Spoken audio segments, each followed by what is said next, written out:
Alassane Ouattara en visite à Agboville, dans l'Agné-Bitsiassa. Le président de la République annonce l'ouverture prochaine de la cotonnière ivoirienne. Dans cette édition également, la préparation des ateliers régionaux sur l'analyse budgétaire pour la nutrition des pays SUN. Ils ont participé récemment à une réunion à Abidjan. Enfin, au Burundi, 3 morts et 45 blessés dans des manifestations contre le président Pierre Nkurunziza. L'opposition refuse sa candidature à un 3e mandat. Madame, Monsieur, bonsoir et merci de suivre RTI 2. La bonne nouvelle pour les populations d'Agboville dans l'Agné-Bitsiassa est tombée aujourd'hui lors de la visite d'État du président de la République. Alassane Ouattara a en effet annoncé la relance des activités de la cotonnière ivoirienne. Le chef de l'État ivoirien a également rassuré les populations quant à la poursuite des chantiers en cours dans le département d'Agboville. Selon Alassane Ouattara, le gouvernement prévoit d'y investir 15 milliards de francs CFA avant fin 2015. On va tout de suite écouter le président de la République, Alassane Ouattara. Lors de la campagne présidentielle, je vous avais présenté les grandes ambitions que j'avais pour le département d'Agboville et pour la région de l'Agné-Bitsiassa. Oui, j'avais promis de mettre en œuvre un plan de réhabilitation et de reconstruction de toutes les régions de notre beau pays.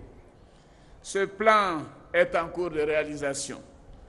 Ainsi, nous avons investi au total 30 milliards dans la région de l'Agné-Bitsiassa à la date d'aujourd'hui. Oui, dont 5 milliards de francs CFA dans le seul département d'Agboville, dans le cadre du programme présidentiel d'urgence, grâce à Saïd, comme je le disais tout à l'heure. Voyez-vous, grâce à ces investissements, nous avons procédé à la réhabilitation et à l'équipement de l'hôpital général d'Agboville. Nous avons aussi réhabilité l'éclairage public d'Agboville. Nous avons procédé au renforcement et à la réhabilitation du réseau d'Agboville. Nous avons réparé de nombreuses pompes villageoises dans le département d'Agboville, dans les localités de Aboudé, Dadié, Kakaotou, Aïpepon, Mpo, Alépila, numéro 1 et 2, et Titipo. C'est dire que nous avons fait beaucoup dans cette région en matière de réparation de pompes villageoises.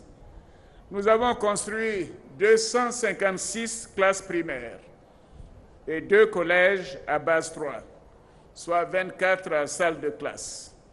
Nous avons aussi procédé à la distribution de plus de 500 000 manuels et 420 000 kits scolaires.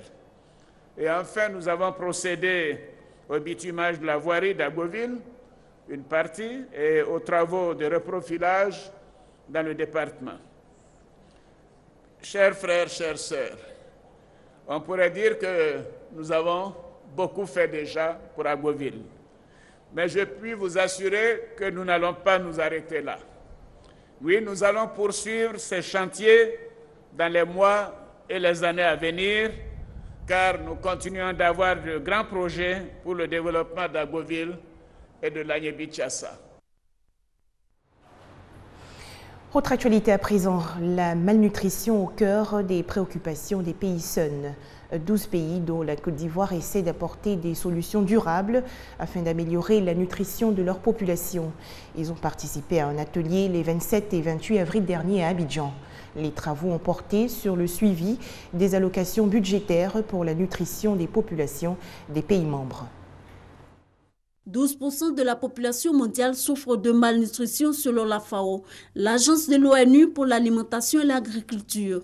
En Afrique, le nombre de malnutris est passé de 177 millions en 1990 à 226 millions en 2013. En Côte d'Ivoire, la malnutrition représente, de par sa prévalence, un problème de santé publique. Elle contribue pour 33% à la mortalité infantile et infanto-juvénile. Pour endiguer ce mal, le gouvernement adhère en 2013 au mouvement mondial de lutte contre la malnutrition, le mouvement SAN, initiateur de cet atelier. 12 pays membres d'Afrique y participent pour débattre des ressources à allouer à la nutrition. Le mouvement Sun, c'est 55 pays qui se sont engagés pour dire c'est pas une épidémie, on peut y faire quelque chose. On va mobiliser notre engagement politique, nos ressources financières, humaines, et on va y arriver, on va améliorer la nutrition de nos enfants, de nos femmes, de nos populations. Représentant le Premier ministre, coordonnateur national de la plateforme de lutte contre la malnutrition, le ministre de la Santé a exprimé les attentes du gouvernement. Je voudrais vraiment qu'une sorte d'accord soit signé ici, en Côte d'Ivoire, pour dire à nos gouvernants que c'est extrêmement important que les ressources qui doivent être allouées à la nutrition soient bien spécifiées, qu'elles ne soient pas englouties dans une autre ligne budgétaire, que ce soit bien clair, bien précis, que voilà ce qu'il faut aujourd'hui pour la nutrition. Cette rencontre budgétaire pour améliorer la qualité des services de prise en charge nutritionnelle a duré 2 jours. C'était un commentaire de Ami Sissoko. La lutte contre le virus Ebola se renforce en Côte d'Ivoire. Une multinationale agroalimentaire a offert récemment du matériel de protection au district sanitaire de Soubré, dans le sud-ouest du pays. Il s'agit notamment d'outils de protection et de désinfection destinés au personnel de santé. 200 paquets de gants en latène, 2 pistolets thermiques à infrarouge, 6 dispositifs de lavage des mains, 36 cartons de solutions hydroalcooliques, 25 essuie-mains à usage unique, 200 t-shirts, 300 affiches de sensibilisation et 1200 dépliants de sensibilisation et une boîte à images sont entre autres le don d'une multinationale exerçant dans le domaine du cacao au district sanitaire de Soubré. Ce geste, selon les donateurs, est une contribution pour permettre aux populations de lutter efficacement contre la fièvre hémorragique à virus Ebola. Ce sont au total 12 districts sanitaires des zones productrices de cacao, dont Soubré, qui bénéficient de ce don d'un coût global de 55 millions de francs CFA. Réceptionnant le don de Soubré, le représentant du préfet de la région de la Nawa, le secrétaire général 2 de la préfecture Soumaoro Soalio, s'est réjoui de cette initiative du chocolatier qui, à n'en point douté, va renforcer le système de protection et de sensibilisation des populations, surtout dans cette zone forestière. Il n'a pas manqué d'exhorter le district sanitaire à faire bon usage du don. Au nom du directeur départemental de la santé, le docteur Yves Grégoire Yahi a salué l'appui du chocolatier qui, pour lui, apportera un plus dans la grande offensive de sensibilisation et de protection engagée depuis la découverte de ce virus. Il a pris l'engagement de faire bon usage du don avant d'inviter la population à respecter les consignes du gouvernement en matière de lutte contre le virus Ebola. Un commentaire de Venance Herman Niamia. Intéressons-nous maintenant aux activités de l'Office national de l'assainissement et du drainage. L'ONAD a rencontré récemment les acteurs du secteur.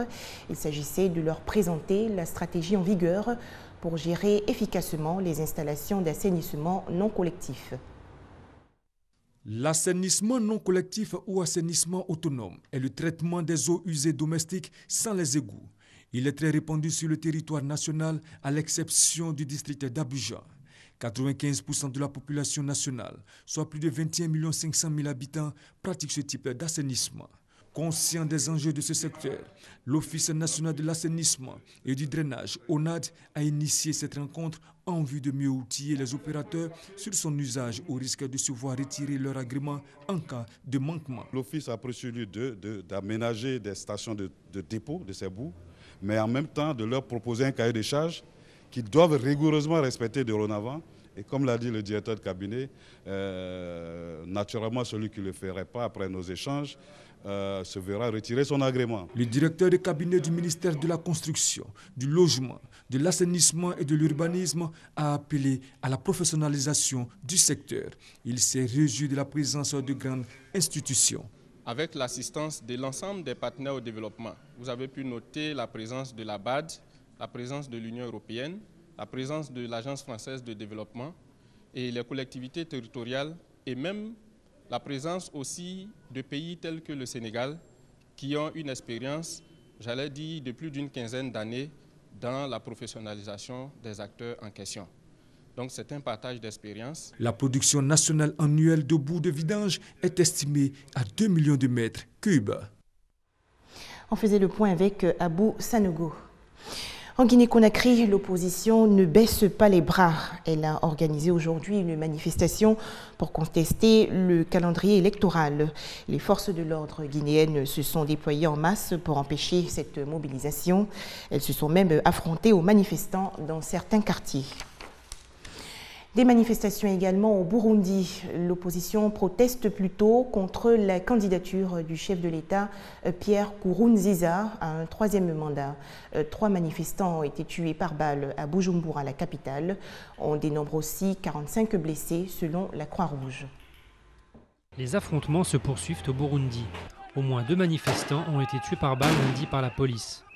Depuis le début, le 26 avril, de la protestation contre la candidature à un troisième mandat du chef de l'État Pierre Nkurunziza, le bilan de la répression est de 8 morts. La Libye arrête 500 migrants en partance vers l'Europe. Des gardes-côtes libyens ont intercepté hier 5 bateaux à bord desquels ils se trouvaient.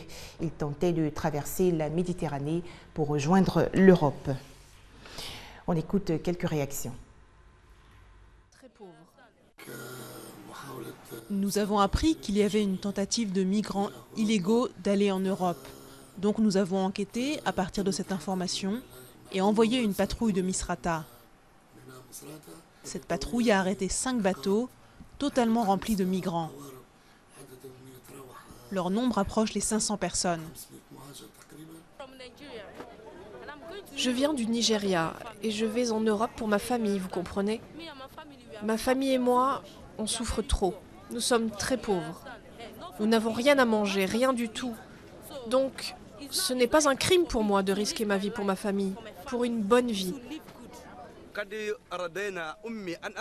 Ma mère m'a demandé de quitter le Sénégal pour chercher quelque chose qui pourrait nous aider. C'est pour ça que je suis venue en Libye. Si je trouve une route, une occasion, je quitterai la Libye pour n'importe où en Europe.